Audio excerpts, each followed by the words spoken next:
with David Bohm from 1980 to 1992 when he passed. He is editor of Bohm's On Dialogue, On Creativity, and the Essential David Bohm. He has been on the faculty of the Oak Grove School in Ojai in California, the Tibetan, I'm going to blow the name of this, Nyingma Institute in Berkeley, California, and Denver University in Denver, Colorado. He is currently facilitating Entering Bohm's Holoflux, an experiential approach to Bohm's worldview, sponsored by the Pari Center in Pari, Italy. He lives in Albuquerque, New Mexico with his wife, Eva Casey. So, it's an honor to have you, Lee. I feel like I've been following you around for many, many years. Maybe give us a little bit of a background, how you got involved with Bohm and his work in the Oak Grove School. Kind of just catch us up to where you actually encountered Bohm and got involved with his work. Sure. Well, first, just let me thank you, Linda and Nancy, for inviting me to join you and your group. I'm really happy to be here this morning. Let's see. It was, as you mentioned, Linda, through living in Ojai, California, and working at the Oak Grove School that I met David Bohm. And I think the briefest way to clarify how that all unfolded was there was a compound in the east end of the Ojai Valley where a small number of people lived together, rarely more than 7 or 8 or maybe 9 people living in different parts of that compound. And when the Bohms, David and his wife Sarah, would come to Ojai in the spring for usually I think about 6 weeks, they would live in that compound. And the result of that for the rest of us that lived there was having dinners with the Bohms and really unlimited time with them throughout the days and the evenings.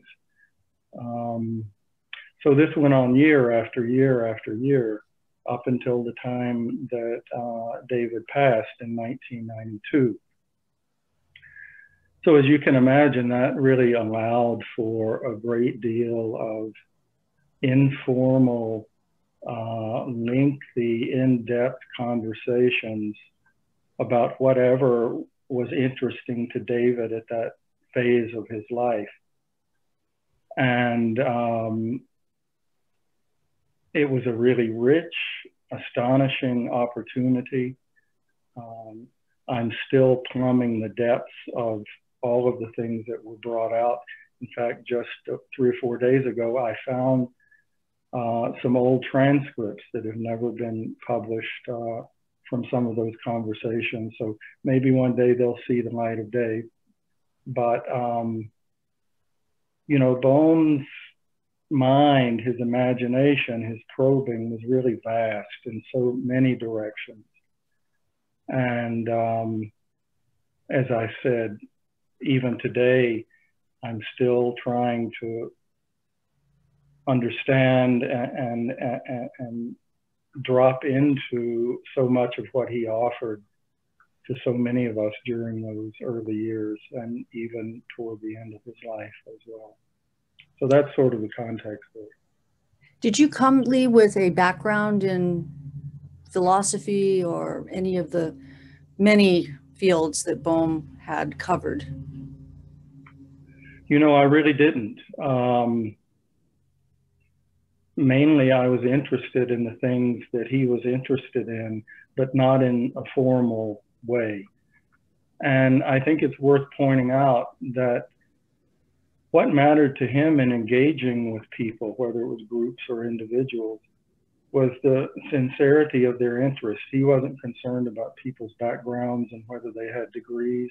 It's remarkable, someone of his stature that would engage consistently with other people simply because they were other people. and not because they were important or qualified or anything like that.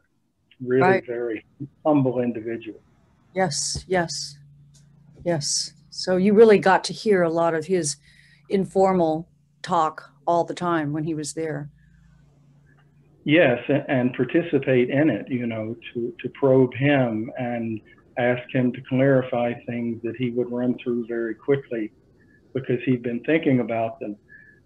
Again, that was another feature of David. If you put a question to him, he would go to great lengths to try to bring you to an understanding so you could both be talking about the same thing. And he was confident that he wasn't running on, and then you couldn't be together, right? If he's just talking at more and more sophisticated levels about what interests him and you're not engaged, that's pointless. And he fully understood that and would always go out of his way to do everything he could to make sure that the individual or the group of people that he was talking to was where he was. Right. Really trying to create shared meaning right on the spot with whoever he was with. That's right. I was interested in the foreword to the book, which you wrote the foreword to on dialogue. You take time to explain the major concepts that he's going to be talking about then in the book, and I'm wondering if in fact you see it as a problem with Bohm's writing, that it is difficult, that people have difficulty understanding the concepts and how they relate to each other, and therefore your sort of introduction. Right. Well, I don't think it's a problem that he's challenging. It could become so, you know, but the challenging aspect of David's thought and writing is its beauty. And it is its value to us as human beings. That's my own feeling about it. And the reason I say that is this, that if we weren't and aren't challenged, we don't develop, right? So his thought and his writing is challenging, but that's an invitation to open ourselves further, to enter some kind of deeper learning in relation to what he's laid out. So I think the challenging aspect is crucial, that without that, again, we would tend to just stay in the same loops that we're in. And of course, that's true for anyone that's challenging to us, not just David Bohm. But to come to your point, Nancy, I do understand that it can be challenging in a somewhat different way as well, that sometimes people just can't make sense of it, even with good intention. And that's why in all of the books of his that I had anything to do with as editor, or I think it's Thought as a System that I wrote an introduction for, I always took it as my task to try to clarify in a succinct way what the reader was about to encounter. And if they then got confused, they could refer back to those introductions. That's really the whole strategy in that. So I do think you're right that there can be that challenge at multiple levels, and that's part of who he was. And it's like I can read it and I can read it again and read it again, and I keep getting it at deeper levels. But I think what is so difficult in his work, in trying to get his main thoughts across, is this notion of the notion of the ego and the ego process. It just seems to go right past me, even though I know it, because of course that's how we organize our reality. And so the very thing he was trying to help us with, we just, it's just the hardest thing. And also the movement, the holoflux, that if we can get in touch with the fact that life is always in a constant movement around us, it's not just one thing, people don't think that way, right? And so therefore the ego is there to kind of help us deal with all the things that are coming at us in our constant stream of thoughts, right? But we humble humans, we just take that ego process as a thing. And that, of course, was what he was trying to break us down around, right? And using dialogue to help with that process. Right, and all three of those things that you just mentioned, the holo movement or holoflux, and dialogue and the self-image, you know, we can use different terms as he did. The ego, the self-image, the self-world image, those all mean in his way of thinking the same thing. And what you say is certainly true, that in the ego process, the self-image that we all have, I mean, it has certain reliable and useful aspects. I don't think Bohm was ever trying to say that all of that process is wrong or bad, or even that we have to get rid of it, which is a misconception that many people seem to have. But the problem is its propensity to freeze up the self-image, to lock into a limited system of assumptions, and then the critical part, to either subtly or very overtly defend that territory that's been established conceptually through the assumption. And one of the ways that these three things that you mentioned, the holoflux, dialogue, and ego, self-image, they can all actually be linked to create a simple way of working through what you mentioned about movement, right? That they're all three in movement. They're all three about movement. But especially with the self-image process, we often don't experience it that way. We experience a kind of movement within it, all kinds of stimulation and activity. I mean, tremendous amounts of movement within the self-image, but that's all within a very fixed universe of concepts and assumptions. And so part of what he tried to do is to give us tools to loosen up that self-image, that self-world image, that nexus of concepts and assumptions that we all carry, to begin to sense a larger movement that ego, that self-image tends to neglect. And part of what happens is that self-image fears that if it loosens, if it becomes somewhat dislodged, that it will collapse or that chaos will ensue. So that's another assumption that's very strongly held. It's kind of one of the underlying bedrock assumptions of the self-image, that if I don't hold the me, the I, the self-image in the kind of propensities that it has always had, chaos will ensue. So we can test that, right? The question becomes, is that bedrock assumption truthful? Does it hold up? And my experience and the experience of many people that have worked with this kind of thing is that it's not a true assumption. That doesn't mean it's not very strong and won't keep coming back even if you're doing all this work. It will, it does. But that's another level of the movement. If you can begin to loosen that self-image and then it comes back, fine, it's okay. Then you loosen it again, you dislodge it again, and it comes back, but maybe it comes back differently. Mm-hmm. Then you loosen it again. And this is something that can happen in a matter of minutes, and it can happen over long periods of years and decades, right?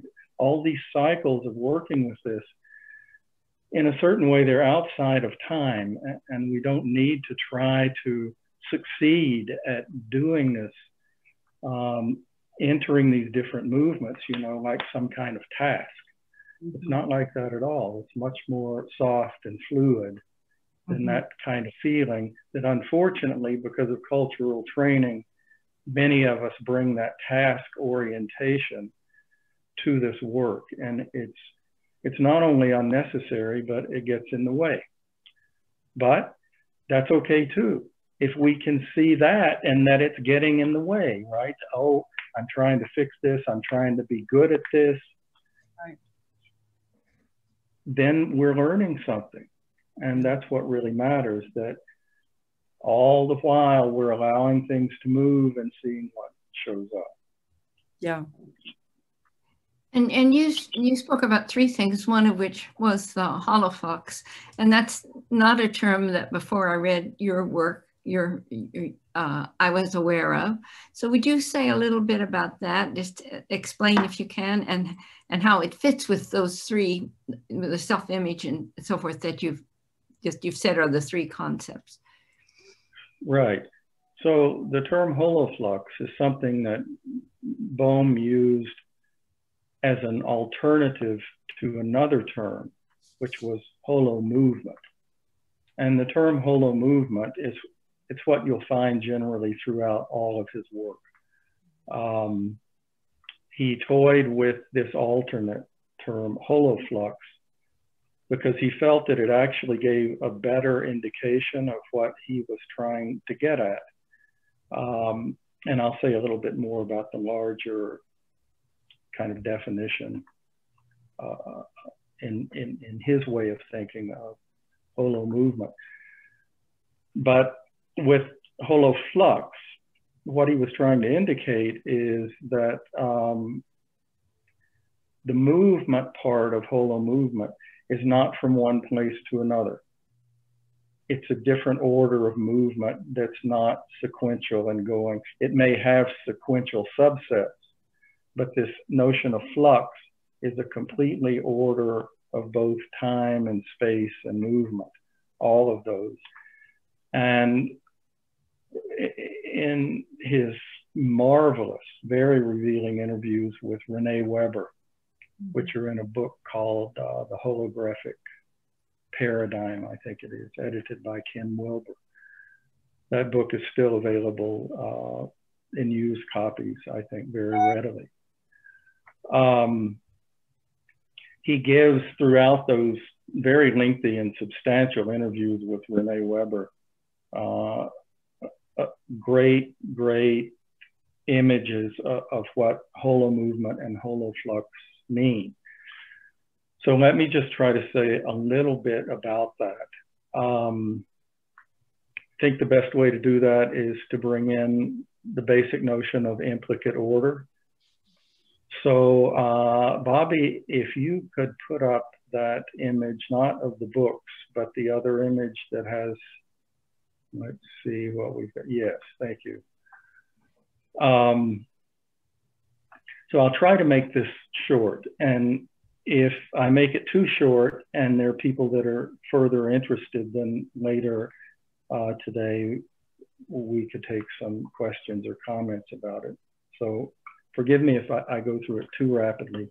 I'm trying to get back to Nancy's questions. So on the bottom, many of you will be familiar with this. It's a device that David first saw, I think, on a television program in England, and then he and some colleagues created their own versions of it. So with this device, it's made of two like plexiglass or clear plastic or glass cylinders. One is the outer one, and then you can see within that one here in this sketch, you can see a thinner, longer cylinder. And in between those two cylinders is glycerin, completely clear, viscous glycerin that to the naked eye is essentially invisible. So the whole device appears completely clear. You have the clear plastic, you have the glass, you have the clear glycerin. And what really caught Bohm's imagination with this device is that on the outer glass cylinder, you can drill a little hole, and in the more complicated versions, you can drill a number of holes. But for our purposes, we'll use the simple single drop version. So how it works is you can see swirling and then trailing away into nothing, a kind of stream. In this image, it's a black stream that has like a head on it, a thicker portion in the lower part of the image of the glycerin device. So that thicker portion is where an ink drop is dropped into one of those holes in the outer cylinder. And when you drop the ink drop into that hole, it just sits on the glycerin, sits right on top of it. Doesn't do anything. The ink drop is an ink drop. But then if you take that handle on the right-hand side and you start turning the inner cylinder,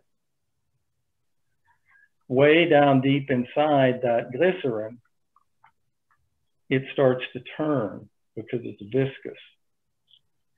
So when the inner cylinder is turning, it causes the glycerin nearest also to turn. And as you keep turning, this expands. The glycerin closer and closer to the outer surface also begins to turn, so that eventually all the glycerin is turning. And when it comes to where the ink drop is, finally at the outer limits of the glycerin, that ink drop begins to get threaded out. It gets pulled into the glycerin. So I hope this beginning part is clear. It's very clear, thank you. It's helpful. Okay, so then as you continue to turn the inner cylinder, that ink drop gets thinner and thinner and thinner as it's folded into, and this is part of Bohm's terminology, enfolding and unfolding. That glycerin, the ink drop gets enfolded into the glycerin so finely that at some point it vanishes. This is very important. And it's a very intuitive way of grasping part of what he meant by the implicate order, the enfolded order, right? So we have the implicate and the explicate order, implicate and explicate order, and then the enfolded and the unfolded order, which mean more or less the same thing. So as you spool this glycerin further and further, the ink drop vanishes. And then if you spool it back quickly enough, suddenly, as if out of nowhere, the ink drop reappears. And if you don't stop there and keep spooling the other direction, it will then vanish in the other direction. And then if you back it up and go, then the ink drop will appear again, and then subsequently will disappear again. So you can have these devices with multiple holes in them, spaced in certain intervals. And if you're getting this enfolding and unfolding of the ink drops in the right sequence, as an image, as a metaphor, then what you will get is the appearance of an ink, of a single drop moving across the cylinder. So what Bohm was trying to illustrate with this, what he saw in it and then used it to illustrate his own thinking, was enfoldment and unfoldment. Mm-hmm. The implicate order is the ink drop when it's vanished. Mm-hmm. And the explicate order is the ink drop when it reappears. So just one more point here to try to make it a little more clear. If you take, and this again, this comes from Bohm, if you take an egg and you're making a cake and you break the egg and put it in the cake mix and you stir it in and fold it in, that egg is also enfolded into that cake mix, but it's not an ordered enfolding. It's somewhat chaotic. So you couldn't stir in the opposite direction when you're making that cake and have the egg reappear, right? It doesn't work like that. I mean, maybe in some extremely rare conditions, you might be able to make that happen. But the thing with the glycerin device is the glycerin itself has an order. The glycerin has an order that the cake batter does not have in its constituency, right? And so when you spool it in and out, you enfold it and unfold it, you will get this reappearance.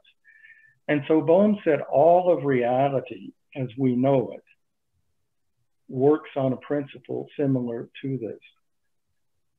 And in fact, I was just reading this morning, many people on the call may be familiar with this research that's being done. I think it's in the Fermi lab with muons. Now, I couldn't tell you what a muon is. I just know that it's a tiny, tiny subatomic particle. But I read an interview with a lady who was one of the heads of the project, and it was really beautiful that she used some very simple examples. And she brought out a fact that doesn't get brought out that often, but that is central to everything that Bohm did. And that is this, the vacuum, the notion of a vacuum of empty space. And that empty space is not empty at all. It's completely full of innumerable, incomprehensibly vast numbers, if that's the right word, of energy patterns, if that's the right word, right? We don't really have a language for this. But the vacuum at the really, really, really tiny, tiny, tiny measurement spaces, that vacuum that appears to be empty is understood not to be empty.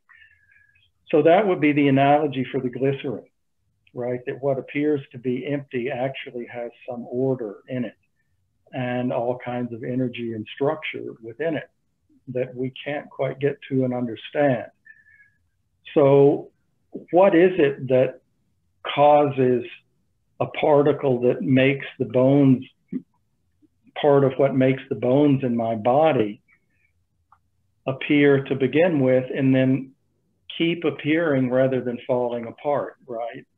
Because in Bohm's view, those particles are enfolding and unfolding constantly with such rapidity that they appear to be solid. That's why the bones feel solid. It's why the skin, the face, it's why everything seems to be solid, all the world around us. But in his implicate order model, everything that we can grasp with our minds and touch with our senses, all of that is undergoing this enfolding and unfolding process constantly. So that's what the glycerin device illustrates. And if you look up above, this is just my own kind of poetic further imaging of it. And in this image, at the right-hand side, that would be like two ink drops appearing to the manifest world in our senses, right? That's when we see them, that's when they become explicit. So we could imagine just poetically that if you're moving to the left in that top image, that's the process of being enfolded again, deeper and deeper into the implicate order, right? So it starts to vanish from our sensory experience, but it's entering a very complex and beautiful ordering process. And the further it goes in there, the harder it is to sense it or intuit it or anything, to the point that in one of Bohm's descriptions of it, it simply becomes light. That would be at the far left of this image. And then when it comes back out, it's the opposite movement, right? where you go from a very, very subtle ordering of the implicate order, and finally that results in the explicate order that we see with our senses. So now, to try to bring all this to bear on Nancy's question,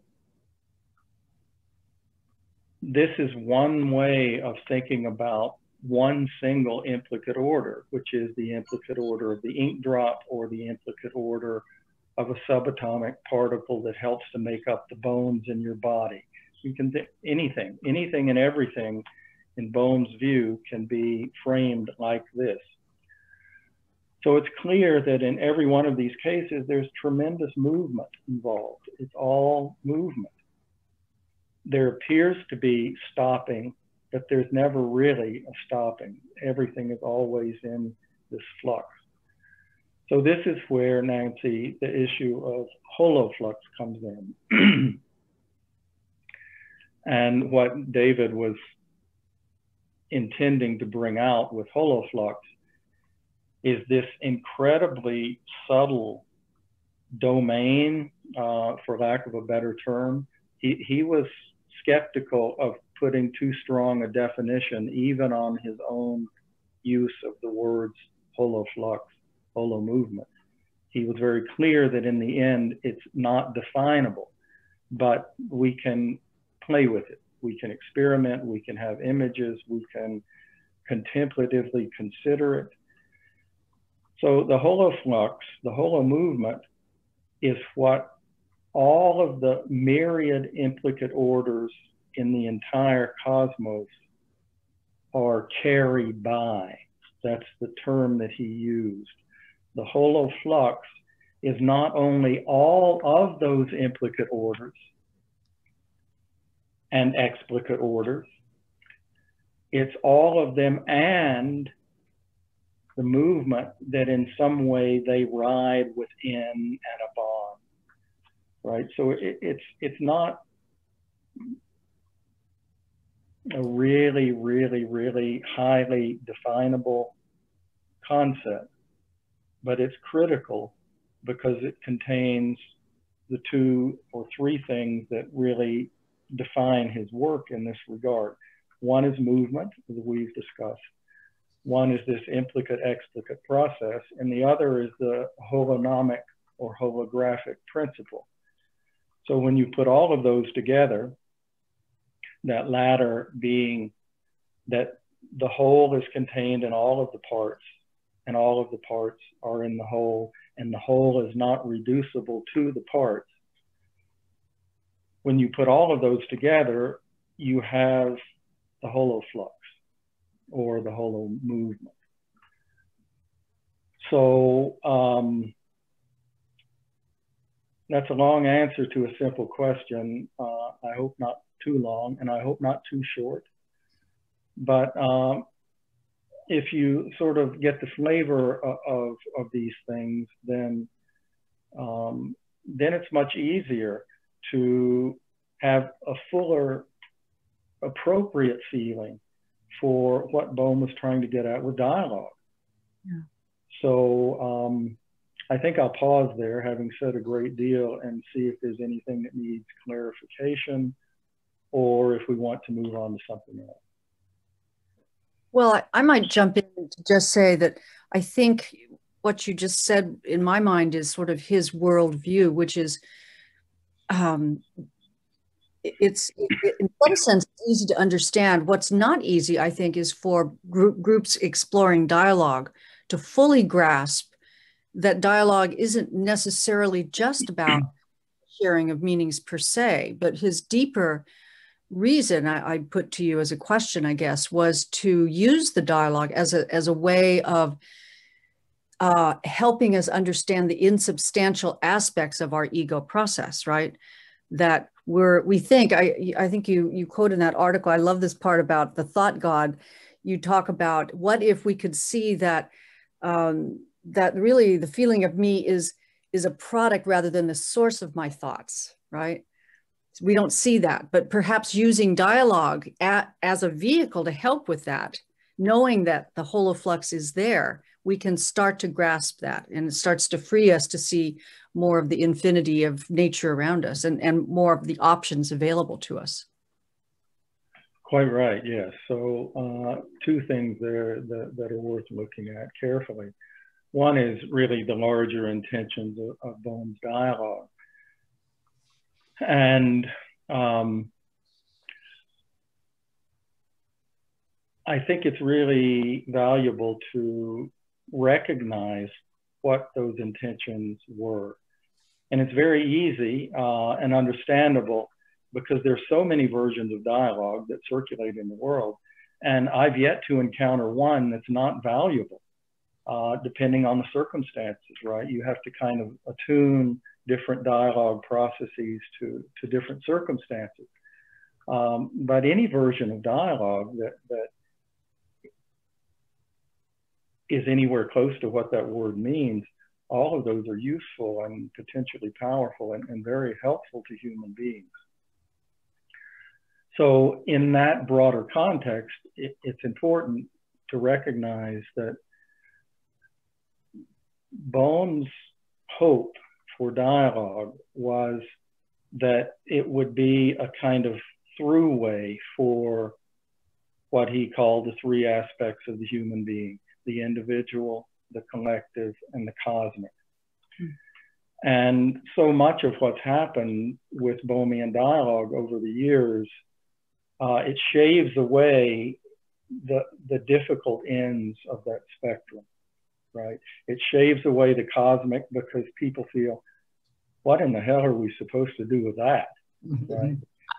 And then it shaves away the individual because he goes very surgically into how the ego self-image process functions. And that's painful. If we're honest and sincere and look at this process, it comes back to the very beginning of our conversation today. It's challenging, right?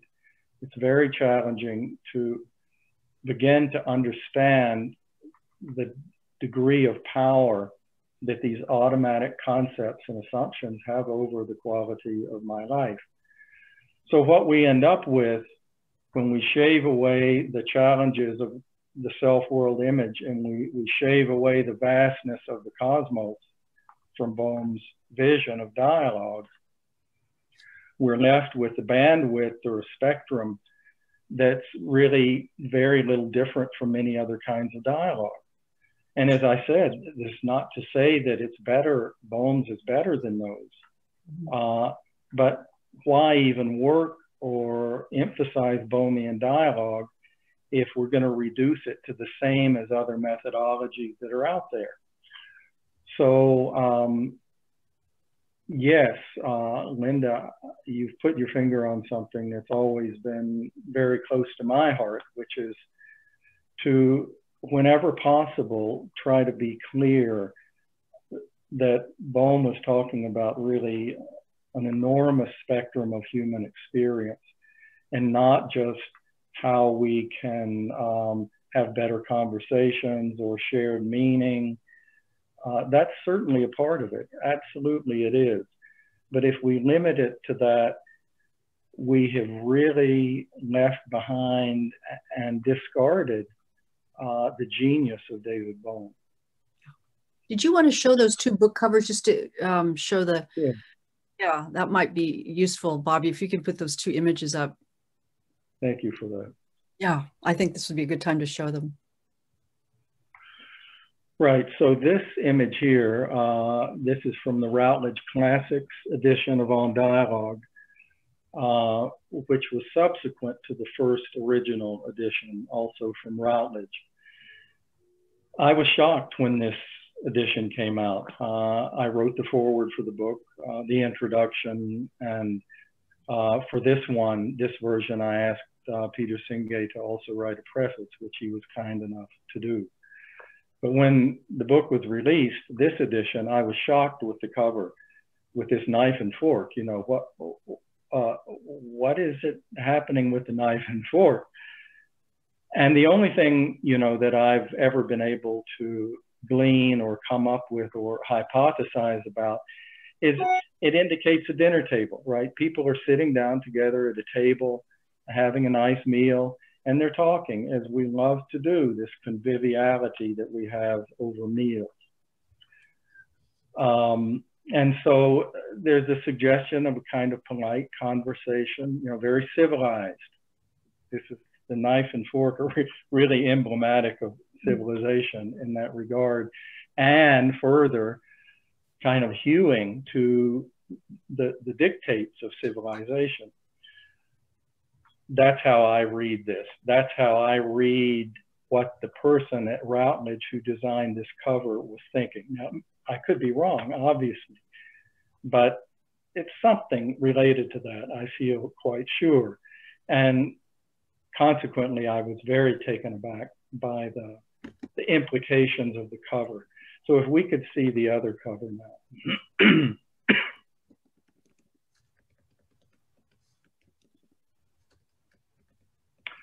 Right, thank you. So this is the original cover. I hate to blow my own horn, but this is a cover that I designed, or at least I made sure that the image at the top here that you see was the defining image of the book. And then the Routledge people came up with the text and the print and proportions and so on. But the key thing here is the image at the top, which is an image of an ice sculpture by Andy Goldsworthy, who some of you may know, a phenomenal artist in working with natural objects and landscape. So this is at the North Pole, and he built this sculpture at the North Pole, and you can see it's a circle of circles. And then someone took a photograph of it. If you Google this, you'll find some other images, some other photographs that were taken when they had the ice sculpture in place. So why did I pick this picture for the cover? Well, for a number of reasons. One is those circles, in my conception of using this, this is not to say this is Andy Goldsworthy's thinking, I'm sure it was not. But what I was hoping to indicate in the use of this picture, having worked with David extensively doing dialogue, was that those four individual circles represented individuals in a larger dialogue circle. Excuse me. And furthermore, each of those individuals is frozen.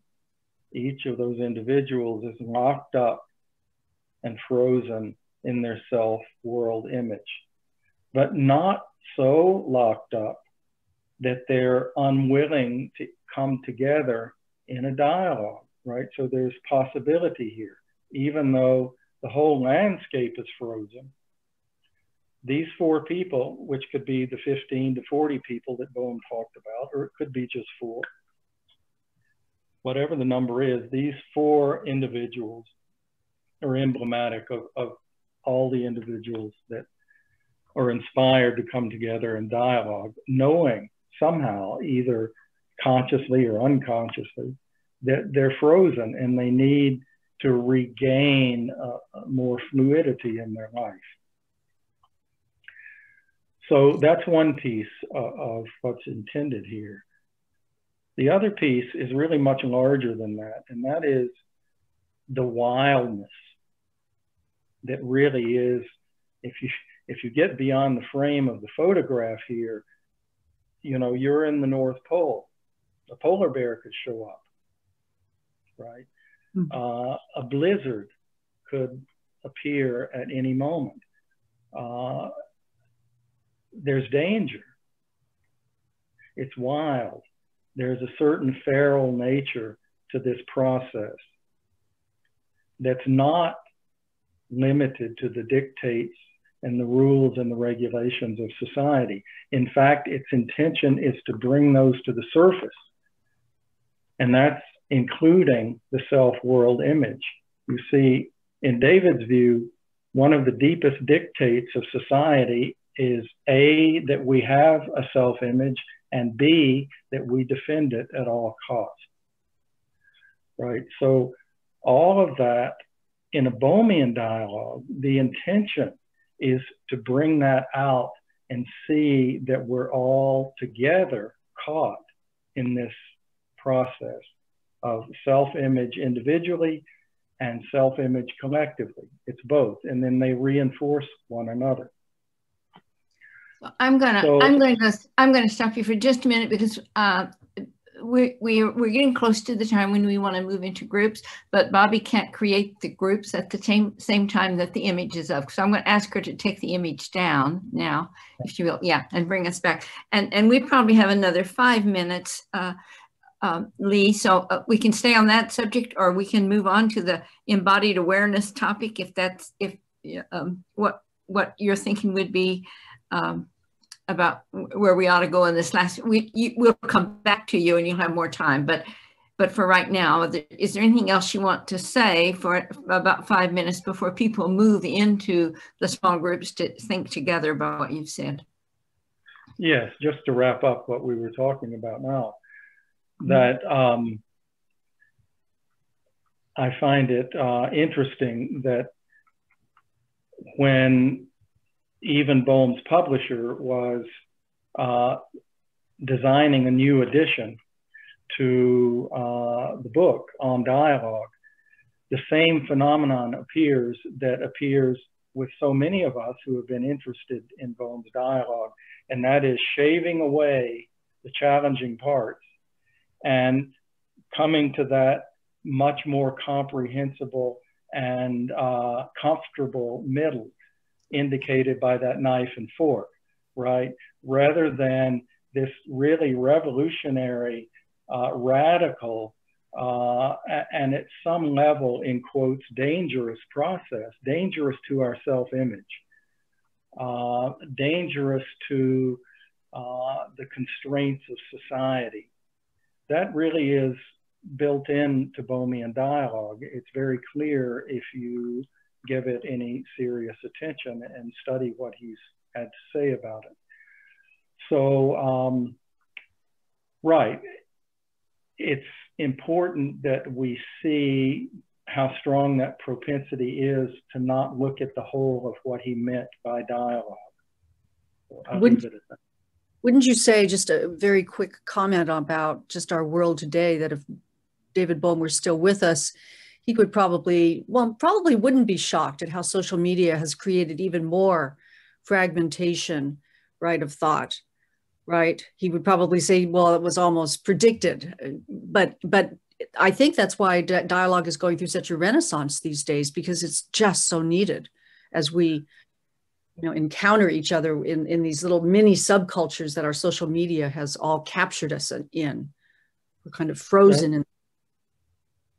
Yes, that's right, Linda. I totally agree with you that I think he would be shocked, but also not surprised at the way that our current world, everything that he talked about is now on steroids, right? You would think that 40 years down the road or 20 years down the road, or wherever you measure it, that some of these difficulties that he brought out maybe would have improved, and maybe in some ways they have, but in the larger global sense, it's all exacerbated. It's much worse, it's much more intense, and it's much more difficult to understand what's happening and find our way through it and possibly out of it.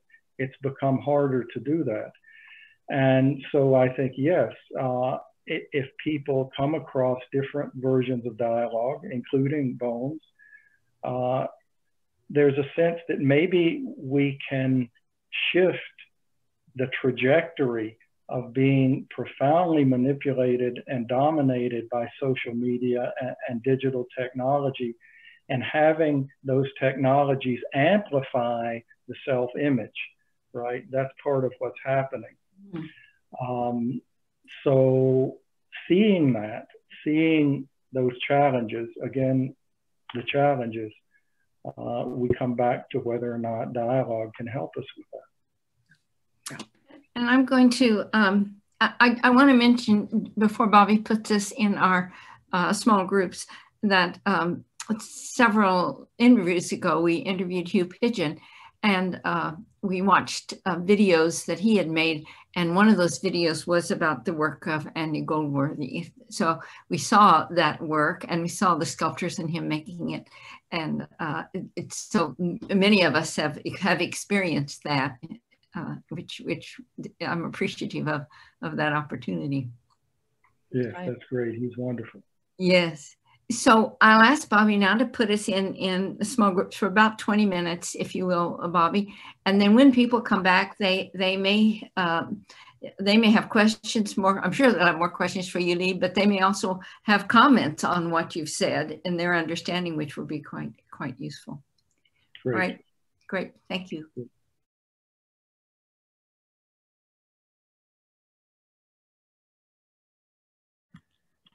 Welcome back, everyone. So as we often do, as we always do, we'd like you to take some time to write any kind of question you might have in the chat, and then we will call on you. And it's a time to have anything clarified, or just you might have comments for Lee. And Nancy, I don't know if you're going to be giving us some of your great music. Where did Nancy go? I don't see her. Nancy, where are you? She's gone. No, I'm here. There you are. I couldn't find you on the screen. Yeah. So you were there in the glycerin. That's it. I'm going to play music for just a couple of minutes while you think about what you want to comment on or ask. It better be good music, Nancy. It's going to be, yes. Yes, it's going to be good music. If I can find it. Play my ukulele, but I think Nancy's music is better.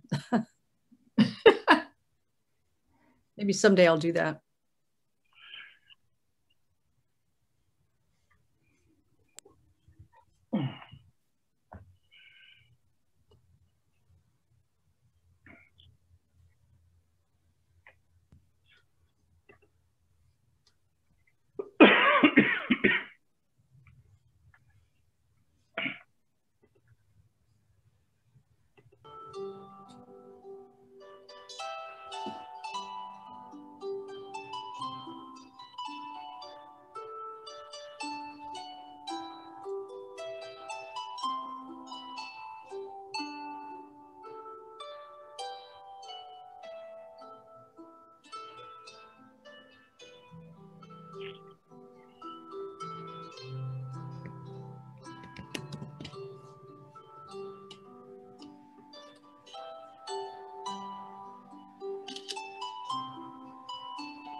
Well, we have some very nice questions in the chat, and I'm sure there'll be more to come.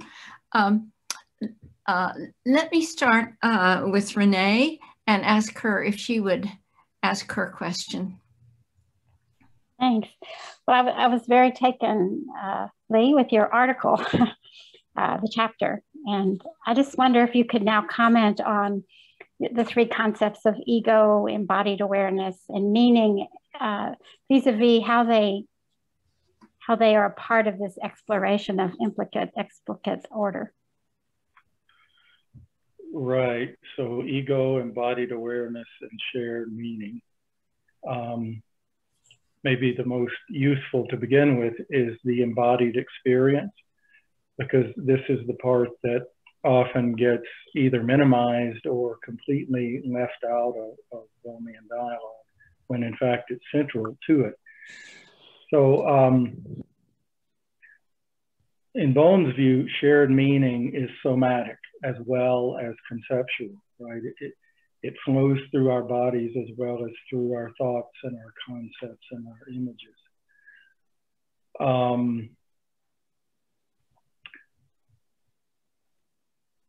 And then in a dialogue group, in a circle, you have that collective embodiment, that the meaning flows through the bodies of all the people, whether it's being noticed or not, as well as through the concepts, and as well as through the assumptions and the self-images and so on. So it really is the key, this dance between, let's, in a brief way, call it our feeling, right? Just our embodied feeling. So one of the things that is very clear in what Bohm has written and talked about in his videos and so on is that part of what we're trying to do in a dialogue group is to see the way in which our thoughts and our feelings perpetuate one another. And that is happening both individually within the ego, and then it's happening in a virus-like way in the dialogue group, and then it's happening in a virus-like way in the larger culture. So an example of that would be that if somebody challenges, you know, let's say a political view that I hold. I have a very strong belief that a certain individual is a great political leader. And then someone directly challenges that and has the opposite view. And the challenge is somewhat vigorous, let's say. So for many of us in that situation, when that view is challenged, especially if I'm being directly addressed, could be in general, but it could also be direct.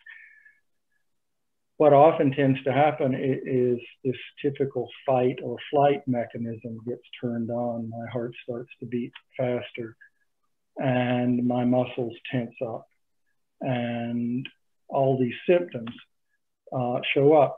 Now, the question is, do I notice this? Because this is my self-image, right? My view of politics is part of my self-image. So it goes instantly deeper than just the political question, or it could be a religious question, or a moral or ethical. It could be any of these things.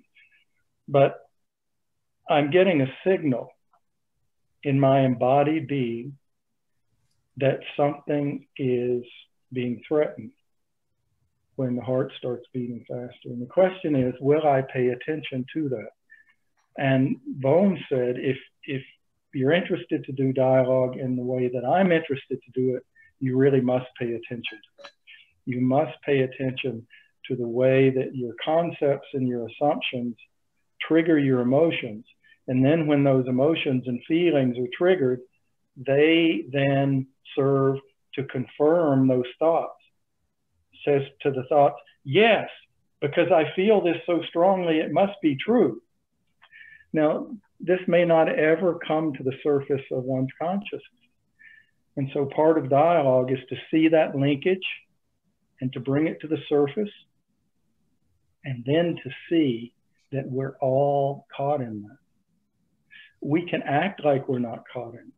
We can carry on and leave the dialogue and have our, like the knife and fork, you know, we can carry on in our civilized mode and act as if we're not subject to these kinds of ego triggering issues.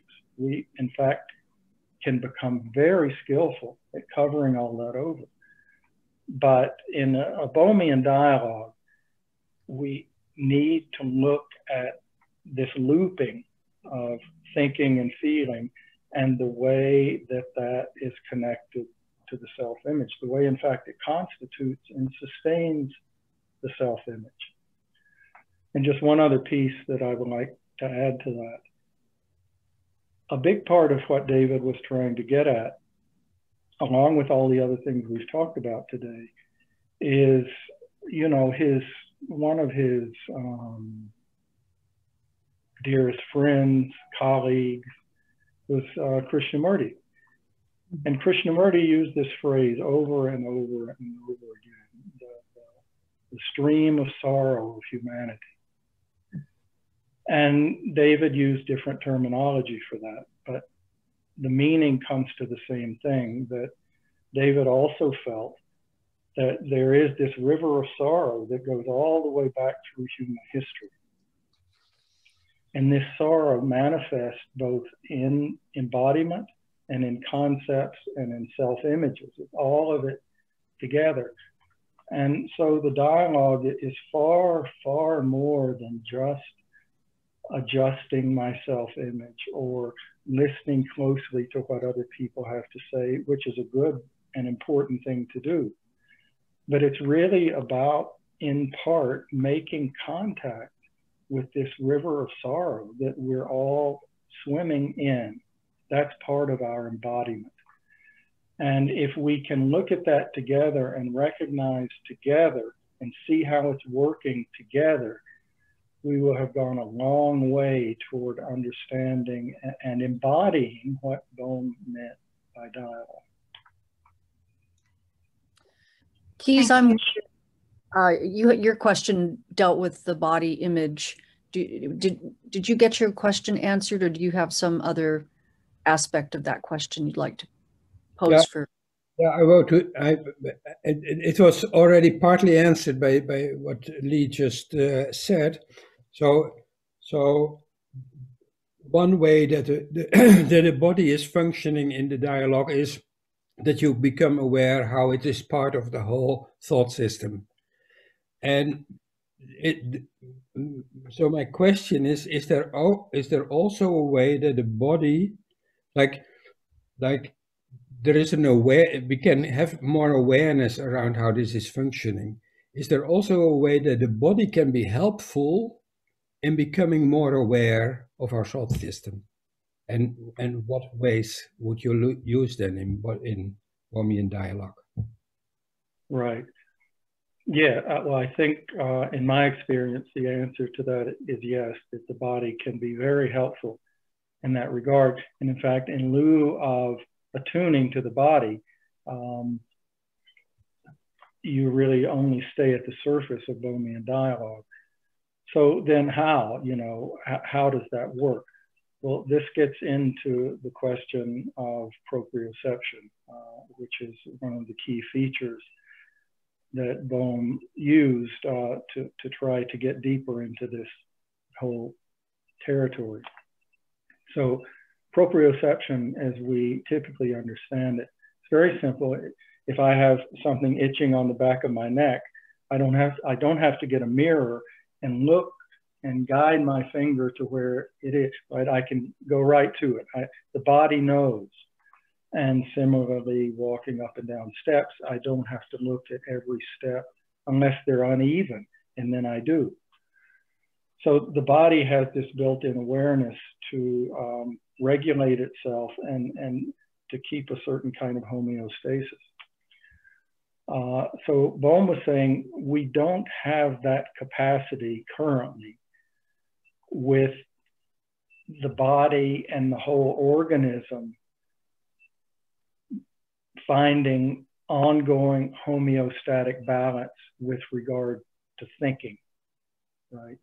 He claimed we currently, generally speaking, don't have proprioception of thought, but he felt we could acquire it, and or something more or less like it. Maybe not exactly the same thing, but something more or less like it. And so the way he recommended is just this thing that we were talking about a moment ago, that, I often use the example of aborting a fetus, because that's really a trigger for many, many people on one side of the issue or another. So if somebody is in a dialogue and they're very kind of low key and quiet, and then suddenly they erupt into this thing about either one should or should not abort a fetus, depending on which side of that issue I happen to be on, this will really turn on all kinds of movements in the body, heartbeat, energy patterns, the pulse, sweating, muscular tension. So again, like we were saying earlier, when that happens in a dialogue or in life, you see, Bohm laid out this whole proprioception thing even before he started talking about dialogue. And then once he became interested in dialogue, he imported this whole, all the prospects of proprioception. He brought that into the dialogue. So it can be done alone or it can be done in the dialogue.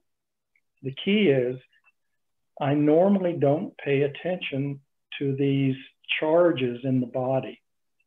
I mean, some people do, and some do more than others, but generally, we don't pay as much attention to that as we do to our thinking. So in the dialogue process, and working with this proprioception, I'm going to place great value on being alert to all these signals in the body. Also, when I'm feeling really good, right? Somebody says something I totally agree with. It's so beautiful. I love it. And then I feel wonderful. Well, this leads down the same path as when my heart beating faster, and right? They both reinforce the self-image. They both reinforce my self-world view of how things are supposed to be operating. And if I'm not paying attention to these showings, these demonstrations in the body, if I'm not paying attention to it, then I'm missing the whole picture. And if I'm missing the whole picture, almost certainly all I will ever do is modify the processes, make adjustments, and not get down to the root movements that are really causing all of it to keep going. So the key thing in terms of trying to give a response to the question comes back again to being sensitive to all these movements in the body, whether it's pleasure or discomfort, whatever it may be, and noticing the way that's linked up to the thoughts and the concepts and the assumptions. I hope that helped. Yeah, thank you. I'm happy with your answer. Thank you very much. I wonder if Mino, if you might unmute yourself and speak your question. This is a more practical question, Lee, that might be interesting to hear. Yes, thank you. Thank you so much for your profound remarks. Our group talked about how we each, relate to sort of what you said, that we shave off those dangerous extremes. We don't want to go too deep into the ego, and we don't know what to do with the cosmos. And how we talked about as Quakers or Sufis, how we try to integrate that into our dialogue practice, even if it's more at the transactional level. But we were wondering, what advice do you have for us to bring it back into people, human interactions, to bring that sort of, begin to expand again, bring those edges back in human interactions, whether they're in a dialogue setting or an education setting? What thoughts do you have for that? Well, I guess the way that I would start to think about that is, why would I want to bring those things back in, right? Those things that have been shaved away. First of all, why would I even want to bring them into that middle collective social ground? And I guess one of the reasons that I would give, and different people might have very different reasons for this, but one of the reasons that I would give is that middle ground, the society, if we look at the state of the world right now, I mean, it's become a truism, but it's a true truism, right? It's not just a topical truism. There's a tremendous amount of chaos and suffering and difficulty in the human world right now. there's also beauty and loveliness and creativity. Absolutely, that is there. But this sorrow, this difficulty, all this chaos in the society, it keeps recurring. And you could make the argument that it's getting worse. So from a Bohmian perspective, one of the responses would be it's getting worse because we have shaved these edges off. It's getting worse because we don't have a sense of awe at our existence that comes from bringing in directly, beginning to work with the cosmos. It also comes, this chaos comes from shaving away and not being willing to work with the limitations of our ego structure, of our self-image. So I think rather than trying to make it all fit and bring it all in all together at once, you could bring just little pieces, right? Little homeopathic doses of the self-image and the ego and how to work with that. And little hints and little intimations and little bits of beauty about the cosmos, right? And this will vary from group to group and person to person. But I think one way to get at what I heard in the question, one way to get at it is to try to bring these things in gently and try to bring them in without force, and to work with bringing those outer aspects into the middle in a way that's real and genuine and not involved with should, with posturing, with moral dictate, all of these things that tend to slip in very easily, but to be very concrete and direct and simple and genuine. And that's what allows me to listen to anything when it's presented in that way. And so I think in the context of the question, that's one of the things that you could do. Thank you so much. I just want to ask my group, Nancy Glock, do you have anything else that we wanted comments on? Thank you so much. I've loved I've loved everything you've said, Lee. It's been really helpful. On the last point, if you could, perhaps you or other practitioners, give a couple of concrete examples of how that it might gently be brought in, and I'll try to be more specific in my question.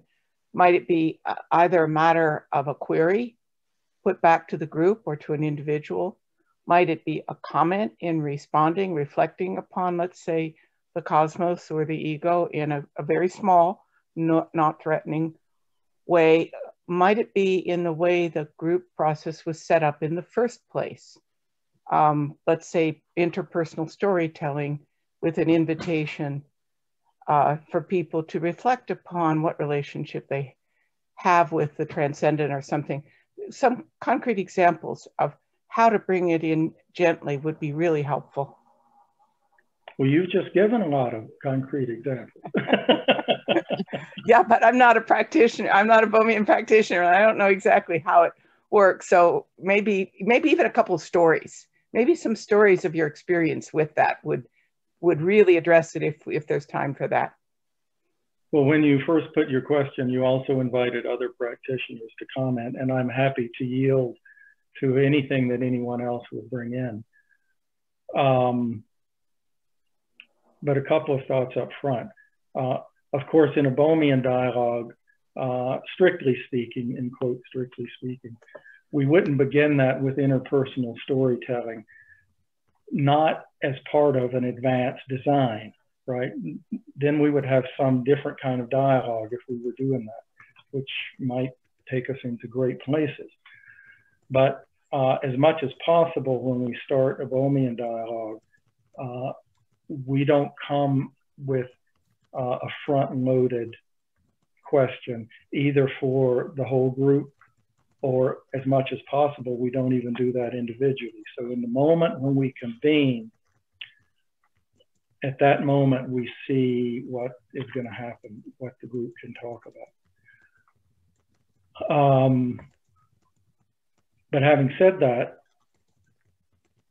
once the group gets moving and the dialogue begins, there are two things that you mentioned that certainly would have a place, do have a place, have always had a place in Bohmian dialogue, and that is that you put things as a question.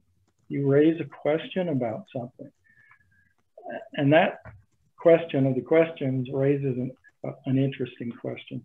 Often we put questions and we don't really mean them. We put a question and we already have the answer. And we just put a question out there trying to lead people to come to our view. But if we really put a question, that radiates. That's a somatic experience, not just in a Bohmian dialogue, but in life. Yes. Right? How many times have you felt the depth of a person's question? Yes. Right? So this is the kind of thing that really can take any interaction. You could put that question to the clouds. I mean that. And you can put that question also in a dialogue group. And if you put it in a dialogue group, the potential, if even a small number of people are willing to work with that depth of questioning, the potential of the group to go much further more quickly. Not that one needs to go further quickly, but that can happen when that kind of authenticity is coming in the question. And then I think the other thing you mentioned was to give an example from personal experience. This is always a good way to go. Again, in any context, including Bohmian dialogue. Why? Because it's real. It's not just being hypothetical and abstract and all in the head. It's a way of uniting the body and the mind. Not that they aren't really already united, but in the way we function, we tend to separate them out. So this can reveal the unity and the flow, the genuineness of giving a personal example. That's not an example where you're trying to show off, but you're really opening yourself. You're really opening. And likewise with a genuine question, when a person really opens through a personal example, that radiates into the group, it radiates into the other person if you're one-on-one, it radiates back into yourself if you're just working alone. So both of those things, I think, are enormous factors in the success of a dialogue group. Thank you. That was really, really helpful. And maybe the last tiny thing, if at some point in that process, in the right context, that were named as connecting to those ends, so that there's a consciousness, oh, we're really reflecting on the cosmos or the ego. Is there a place for that kind of naming so that people start to understand and look at the process they're engaged in? Yes, this is so important what you just mentioned. I do think it's important to name it. It's possible that it can proceed perfectly well without naming it, but equally often naming it helps to kind of stabilize people's ability to keep moving with it. But there's a trap door in there in naming it. And the trap door is that once we name it, and if in that particular case of naming it, the naming seems to help, the risk is that then that naming process becomes part of an algorithm, right? And so we've named that, and then we've named something else, and we've named something else. And so then the next time we come into the dialogue, we're aiming through those names to replicate that experience.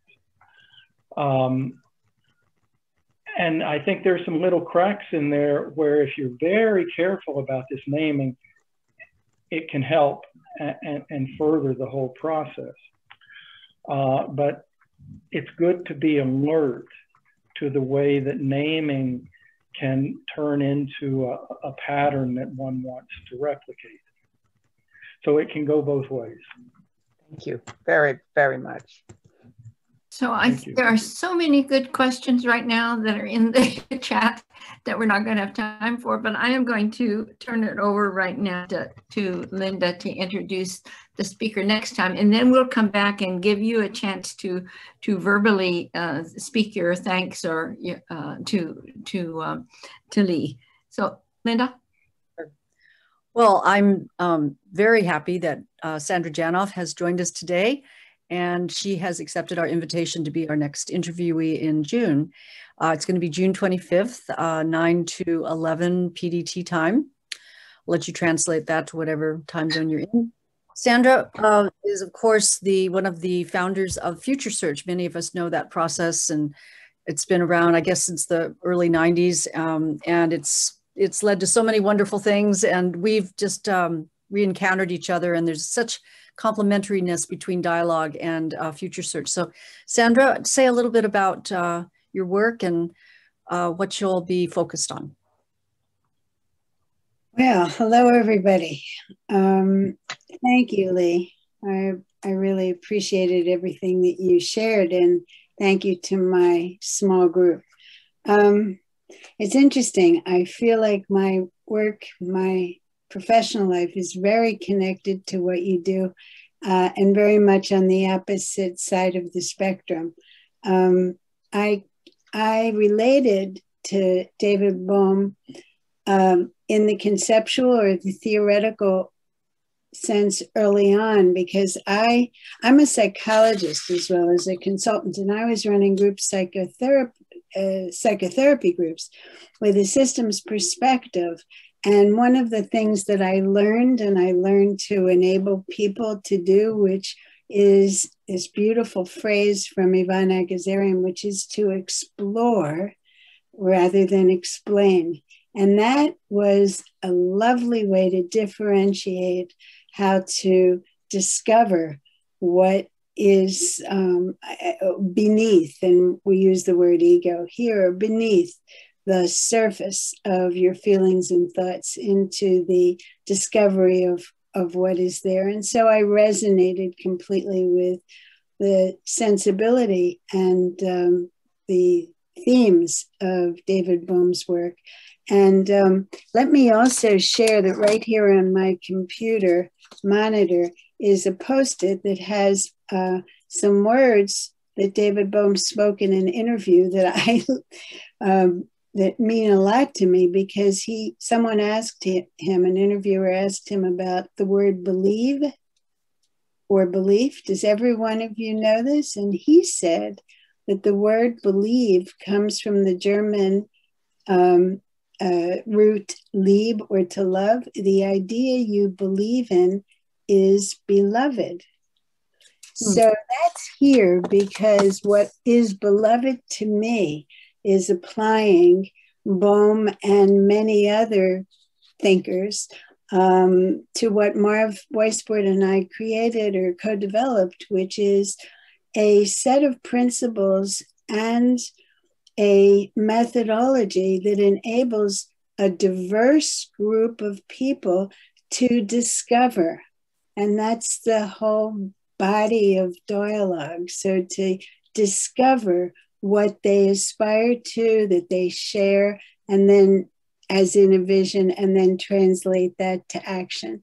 So that's the very practical task-focused work that I do, and trying to connect all the parts, the self, the issue, the local, the context, and the world that we're impacted on. And my last word is that I believe so deeply, and it's beloved to me, that we have to get the diversity of the system together right now, today, because our systems are broken.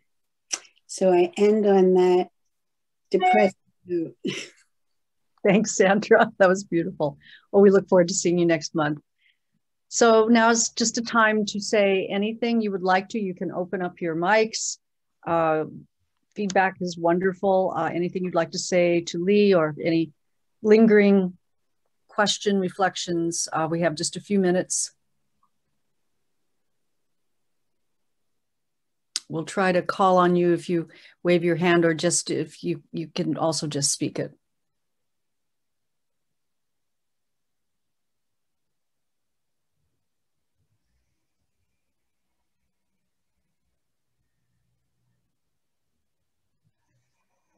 Maria, I have to just ask you, perhaps you might want to just very quickly ask your question about spirituality, because I think we were almost there.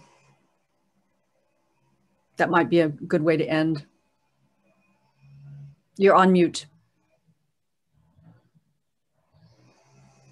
Okay. Who are you speaking to, Linda? Oh, to Maria. She had an interesting... I like Maria's question very much. I'm very much interested in where that might go. Okay.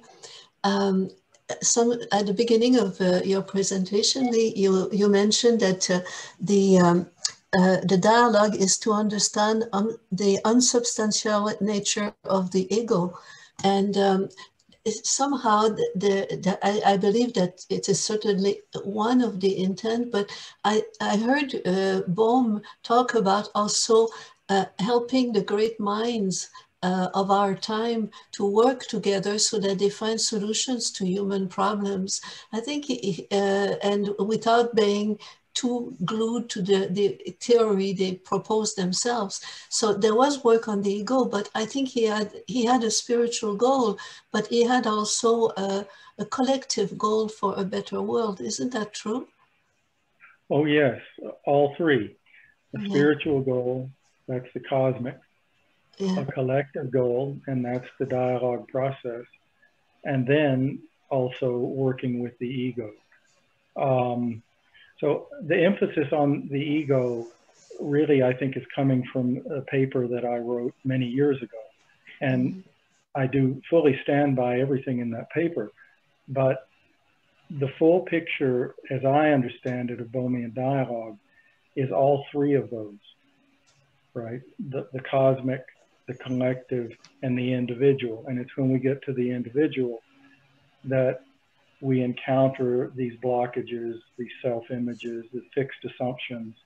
And these fixed assumptions are the kinds of things that he talked about with Bohr and Einstein, who at one point had great affection for one another, and then that affection eventually evaporated. And in Bohm's view, it was because they were so tied to their assumptions, to their self-world views, that they were willing to give up their friendship rather than enter into the prospect that they might have to change some of their thinking. So certainly all of those aspects that you've mentioned, including the spiritual, just, you know, what is the depth of our being? Really, as human beings, what is our deepest nature? Different people will give different categories and answers for that, but I think in a more general sense that if we want to talk about the spiritual, it has something to do with our depth as human beings. And that, of course, was absolutely central to everything that Bohm was interested in doing. And Hugh, I wonder if there's something you would like to say. You're on mute. Yeah, you have to unmute. You're on mute. I was just thinking, Lee, thank you for that. Absolutely thrilling. I'm fascinated by many aspects of your paper. I hope we get to speak together. But as you were speaking then of David's aspirations and ambitions, it did seem to me he was very capable of going to sit at the feet of the Dalai Lama and learn from him what actually much Buddhist teaching runs in parallel with what David Bohm himself was discovering as a physicist. And he didn't hesitate to invoke insight from his conversations with the Dalai Lama. He didn't seem to pursue the same source of support and mutual strength from engaging with psychotherapists, for example, who would deal very capably with a number of the issues you've just been touching on, the attachment we have to our own self-image and so on. He didn't seem to draw around him a body of people who would contribute a multiple collection of capabilities. He took too much upon himself to make it into a master theory. That's what I've been wondering about.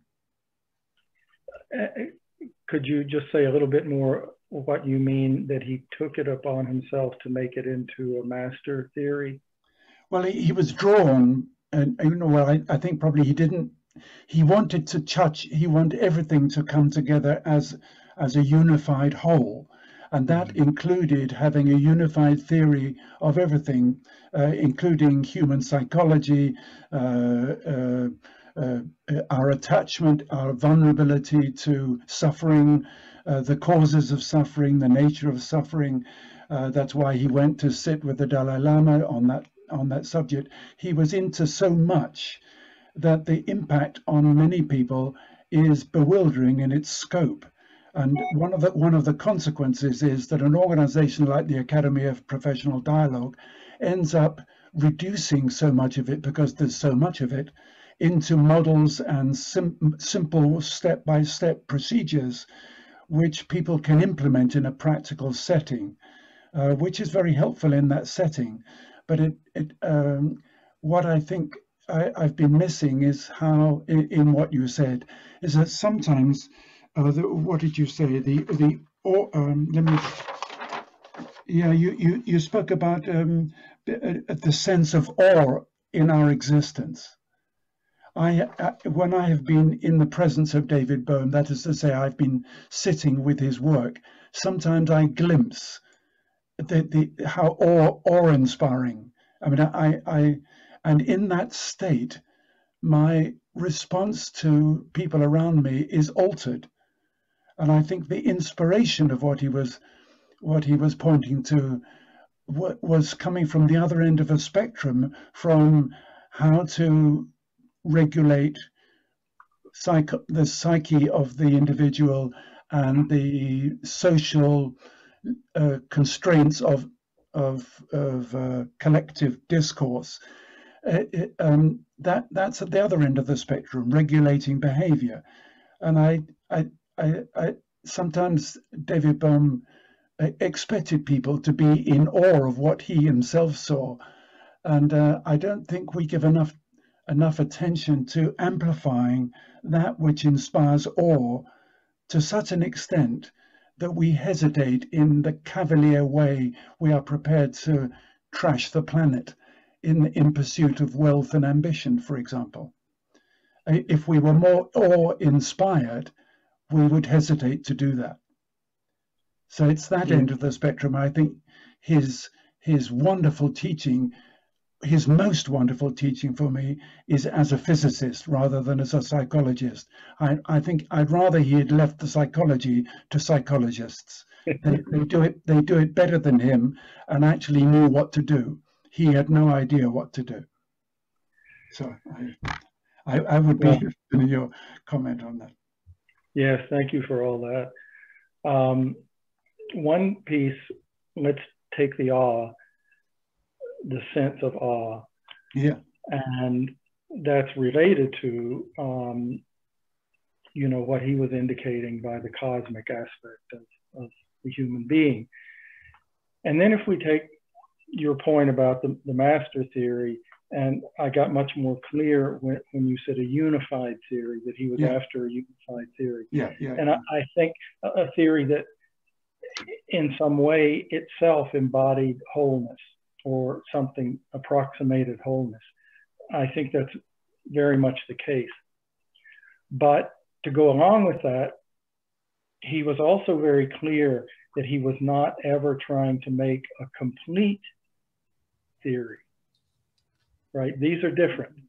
A theory that is in some sense whole is not necessarily a theory that one holds to be complete.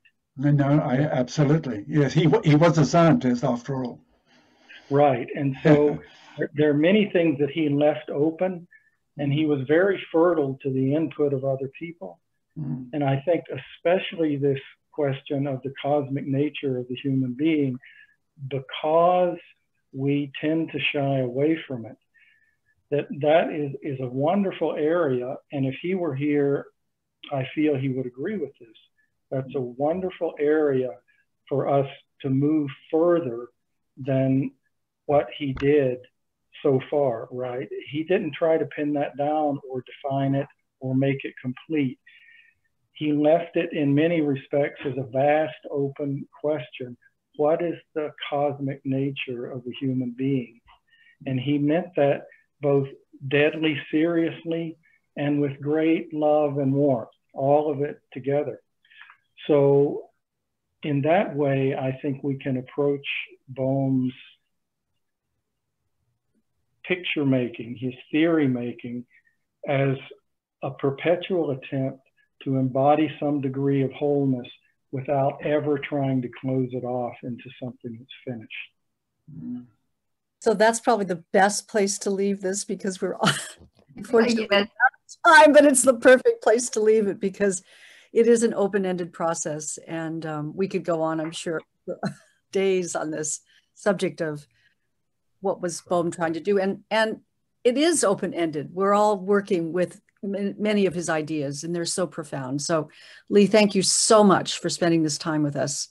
And thank you all for being here with us and making it what it was. It was wonderful. We'll see you next month. Thank you all so much. Thank you. Thank you, everyone. Bye-bye. Thank you.